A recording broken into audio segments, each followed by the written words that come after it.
families, creating a lifetime of memories. Sadly, some families are denied these important moments due to the sad practice of alienation. These are families divided. Hello, everyone, and welcome to Families Divided TV. In this episode, Dr. Susan Heitler will bring to us a different perspective on alienation than we've never talked about before. This is in regards to adult siblings. Do adult siblings cause alienation amongst themselves? It's a great episode, so I think you'll find it quite interesting. We'll be back with it right after these messages.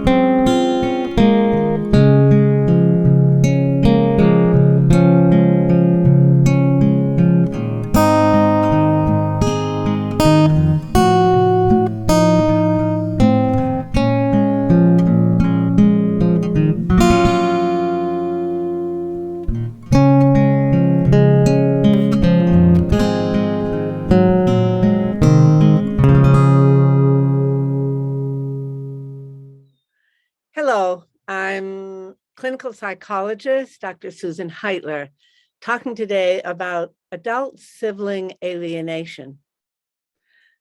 Families Divided is such an excellent name for this program. The clinical term for divided is splitting. So what's the difference between clinical splitting or pathological splitting and the divisions that normally happen in families? There's a division that happens when someone dies. There can be a divorce where the nuclear family splits in a more or less collaborative way into two sections.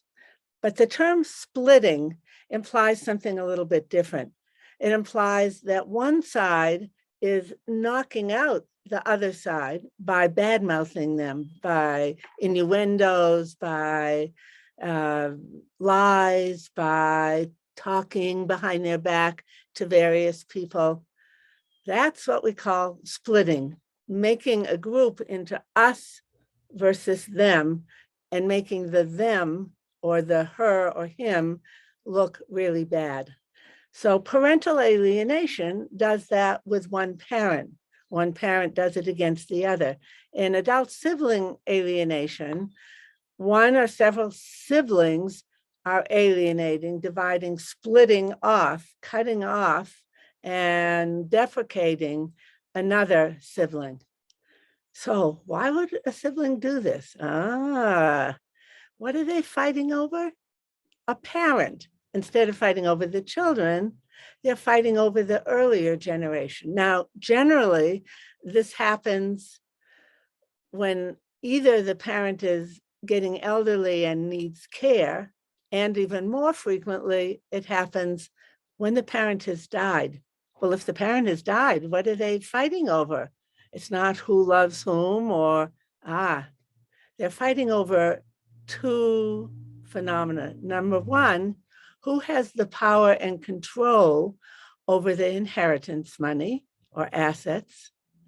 And number two, what is going to be the division of those assets?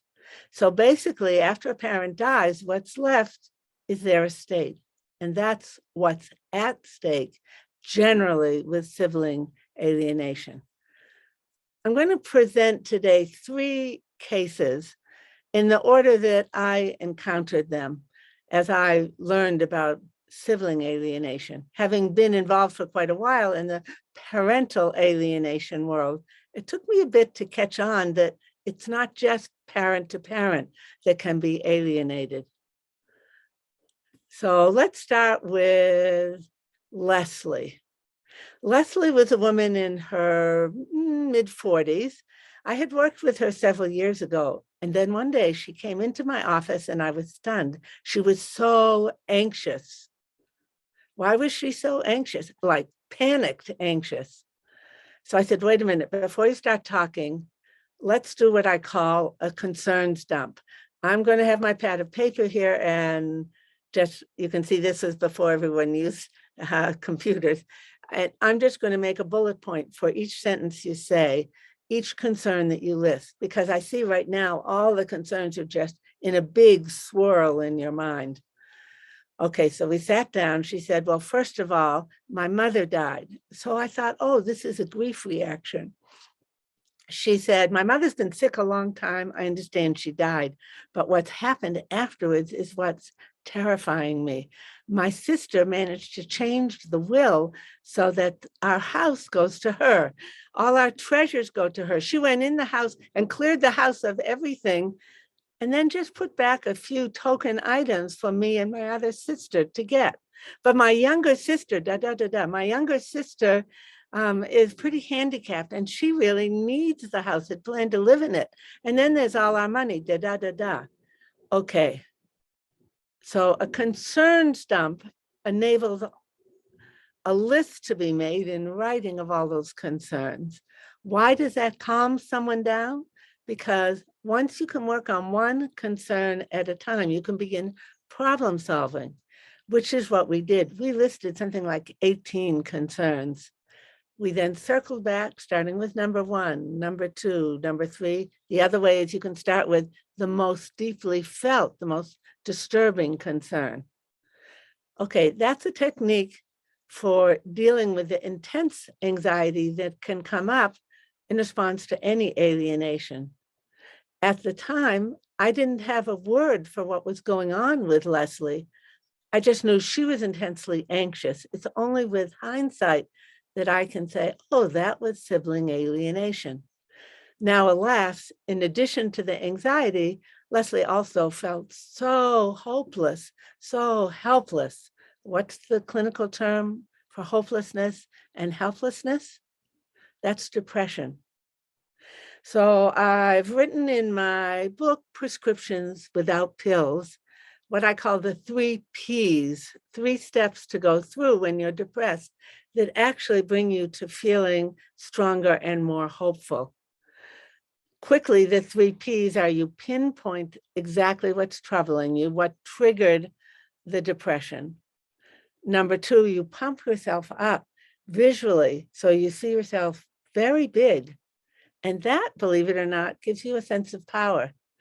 Visualizing yourself big vis-a-vis the problem maker enables you to begin thinking for step 3, which is problem solving. If you're in a depressed or victim position, why is she doing this to me? How could this? You'll be ineffective. It's very important when you're facing any kind of alienation to be sure that you begin by getting rid of the intense anxiety and breaking out of the depression. In addition to the book, if you go to prescriptionswithoutpills.com and click depression, you'll find a video that illustrates the 3 Ps. You can find an additional illustration if you Google Susan Heitler, TEDx talk. So what I learned from Leslie was the importance of enabling people to problem solve, which means you have to first get rid of their anxiety and their depression. How did I then come up with the name Adult Sibling Alienation, case number 2? This time it's Bonnie. Bonnie had taken wonderfully good care of her father as he aged and as he had a heart attack, so he was very limited, and then he had a stroke, so he was even more limited. She'd been so devoted to him. At some point, though, as he was getting worse and worse, her sister-in-law started interfering. How did Bonnie know her sister-in-law was interfering? All of a sudden, the caretakers she'd hired were quitting with no reasons that made sense. Oh, Bonnie, the sister-in-law, who happened to be also a lawyer, was telling lies about her to the caretakers. Eventually, Bonnie had to put her father in a home taking care of seriously declining older people. The sister-in-law talked with the people who ran the home and talked with the caretakers there, telling them lies, that Bonnie had been abusive to her father, that Bonnie had been neglected. Why was the sister-in-law doing this? It was very clear. First, when she brought a suit to change the responsibility for caretaking to the sister-in-law herself or the sister-in-law's husband, Bonnie's brother. At that point was when Bonnie contacted me. I said, you know what? You've got a case of alienation there, but it's not parental alienation because you're the grown-ups here. It's not children. And I'm thinking to myself, we need a word. So what popped out was, this is adult sibling alienation. Well, there's some magic to having a word. Bonnie said, oh, you mean there's a syndrome like that? And by this point, I realized, yeah, there probably is a syndrome. I would guess you're not the only person in the world who's facing this kind of problem where a sibling or sibling-in-law is trying to take over the care of an elderly parent. By the way, it got much worse when the parent died. When her father died, the sister-in-law really zeroed in, trying to change the will, trying to take all the money, etc. So having a word helped Bonnie to feel a little calmer. Oh, there's a thing. It's not all about me. She's not doing this just against me. This is a phenomenon, sibling alienation. Having a word was helpful for Bonnie. She still had the problem of, how am I going to convince my lawyer? I've tried 3 lawyers and none of them believe me. My sister-in-law, the lawyer, is so convincing. We came up with a scheme. We said, okay, I will use my blog on Psychology Today to write an article about sibling alienation. I took a leap of faith that there must be other cases like this out there. I wrote up Bonnie's case.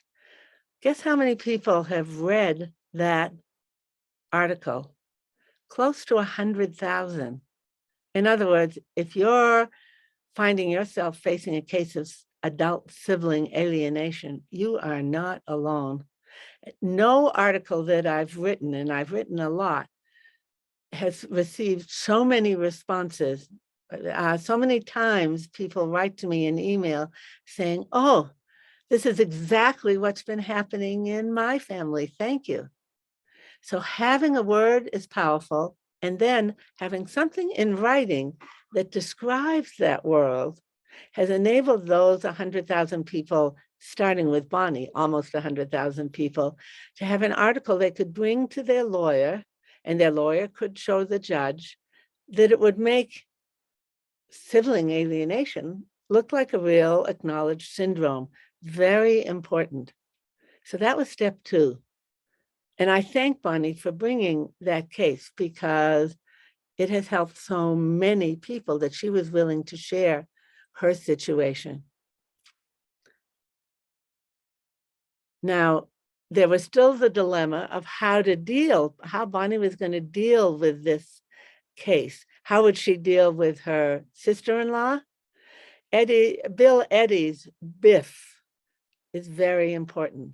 BIF stands for, whenever you have to deal, usually in writing, with an alienator, make it brief, information only, friendly, and at the same time, firm. Having a plan of action, a way to deal with the alienator, relieves anxiety a lot and increases the odds that someone's going to be effective in dealing with an alienator. So anytime the alienator did something that was problematic or needed to do something that would be important for Bonnie's case, Bonnie would write in the manner of brief, information only, friendly, and firm. The other point that became so clear from Bonnie's case was the importance of educating lawyers and the courts. It's best if you can start early. If you recognize that by the time my elderly parent dies, my sibling is going to try to fight me in the courts, the sooner you work on finding a lawyer who understands or is open to learning about alienation, the better. And if there's any way to get the probate court system to do a workshop for the judges explaining alienation, hallelujah, that would help you and so many people. Now, here's the good news. Bonnie won. She won control over her father while he was still alive, over his care. And she got power to make a financial arrangement with the estate that would be fair to her, to the brother married to the sister-in-law, and also to the third sibling. So nice to have a success story. Here comes another case. This is the case of Bill. Bill's sister-in-law, Golda, from when she had been a child, was a little bit of a mixed blessing. She could be so much fun. She was a class leader, I don't know, class president, class secretary, something like that. She was very well known in the community as a very special person. And yet at the same time, periodically, she would flip from being lovely and positive and fun to being very difficult. With hindsight, Bill could see, oh, that was a warning sign of someone who's at risk for alienation of some sort. And it turns out she's done some alienation of, Golda has alienated some of her children against another of her children. In this case, though, with Bill was her brother. And when their parents died, wow, did Golda ever have a sense of entitlement? Oh, my parents meant to leave all the real estate holdings and the stocks in my name. Now, that might sound a little crazy to anyone from the outside. With a sense of entitlement, someone can actually believe that and act on it. So what Golda taught me and taught Bill and his other siblings is that if you notice early the signs of certain kinds of psychopathology, pay attention and be prepared. So what is the psychopathology and what are the signs of it? The psychopathology is what we call personality disorders. Now, sometimes people say, well, is this narcissism? That's one. Or is this borderline personality? That's a second. Or is this psychopathic or antisocial or something, just someone who lies all the time? You don't get alienation unless you have a combo of all three. Most people, when a parent dies, most siblings act like adults. They're collaborative. They're concerned for each other. They want fairness to be the rule by which things are divided. Not so when you have an adult sibling who has this particular trio. It becomes all about me, what I want. What you want is irrelevant. All about me gets enforced with anger. If you don't do what I say, I'll be so mad. All about me gets enforced with cutoffs. If you don't do what I say, I'm not talking with you. And in fact, in this family, when the adult siblings had their first meeting after the parent's death to make plans on how they were going to move forward on dealing with the estate, Golda announced, look, basically everything goes to me. When the adult siblings look shocked and say, we don't think it's that way. There's a lot of grandchildren, there's other siblings, we are each entitled to some. Golda went into a big huff, got angry and said, well, then I'm not participating. And she cut them all off. And basically, since that time, has barely talked to any of them. She said, I'm going to just sit and watch what you're doing. And she moved to the edge of the room. So these are signs of psychopathology that people need to know about. Let's look at what some more of those signs are. Cruelty. Now, as Bill looks back to his childhood with Golda, he remembers a game she used to like to play. She'd say, close your eyes, and I'll close my eyes too. They were little kids, and this sounded like fun to Bill. Then when she'd open her eyes and he could open his eyes, she would either be the fun, happy sister or a witch of some sort who was terrifying and cruel to Bill. And then they'd close their eyes again, and he never knew which was going to come out. That's internal splitting between a good me and an angry, hurtful, resentful, spiteful, cruel me. Often it shows up even in young children. So one theme was cruelty. Another theme looking back was control. Everything had to be her way or else there'd be an anger outburst. Another C word besides cruelty and control, collapsed hierarchy. That means the parents were afraid of Golda. Golda ruled the family instead of the parents ruling the family. How did that happen? She was pretty scary when she'd get angry and slam doors and blame people and criticize people. Oh, criticize. Criticism is another one of those C words. Last C word, cutoffs. If you don't do what I say, I'm not talking to you anymore. You're out of my life. Then there's two B words. One is blame. Whatever happens, it's your fault. And blindness and deafness to any concerns of anyone but herself. So for instance, Bill remembered back to when he was in college, just before college, when he was in maybe junior high school, and his sister had a horse. She said, look, when I go off to college, you can use my horse and take care of him. He was thrilled. It seemed so generous. One day she came home from college. And when after that visit, when he looked for the horse wasn't there. She had sold the horse without even telling him. There was such blindness and deafness to the bonding that Bill had done with the horse and to the fact that he was now supposed to be responsible for the horse, that Golda never even told him what she was doing. So that was an extreme case that with hindsight, Bill could see was, oh my goodness, her ability to hear me and see me is so limited. She only sees and hears me if I can be useful to her for her ends. Okay, so summing up, point number one, recognize and label as early as possible adult sibling alienation. Number two, act in an empowered, not a victim, scared way. Get yourself into a position of feeling comfortable that you're in the right.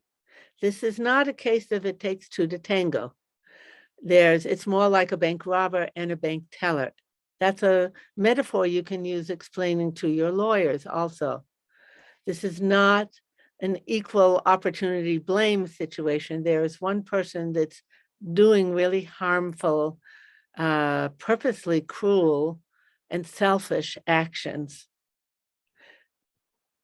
And another person who is just the recipient. I'm not saying victim. He or she is the targeted recipient of the alienation.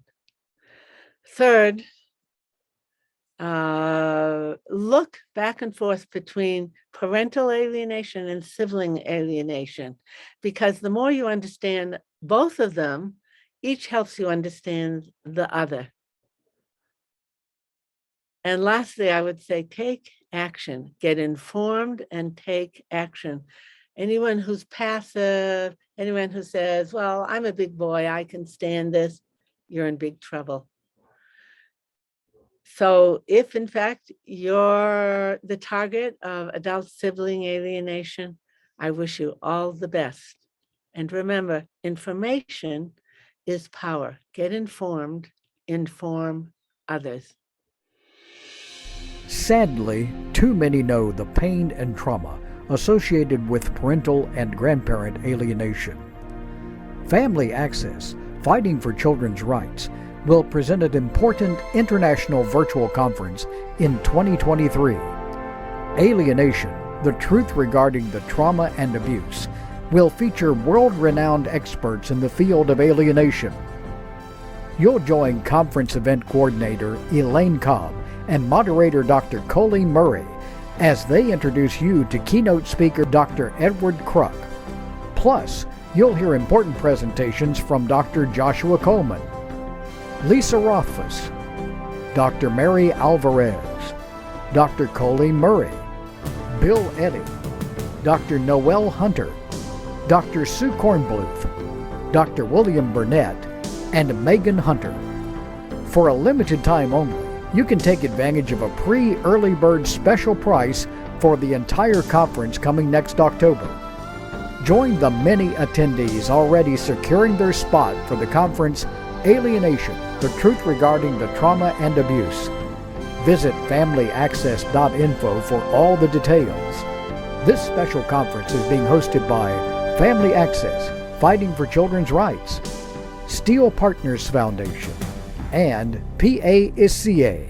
Parental alienation is child abuse.